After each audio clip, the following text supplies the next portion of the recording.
Yeah, I did this with a Beast offset extension wrench. This is about $29. Does what I need. They make more expensive ones that are bigger and bulkier, but this does exactly what I need because it's narrow. What I did is I took a Husky socket 7/8. I got a Husky because you can hacksaw on them.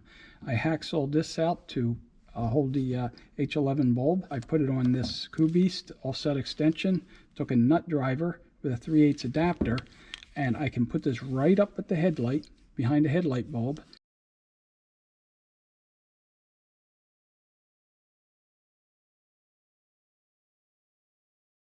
Well, this is about $29 on Amazon. For this, it's well worth it.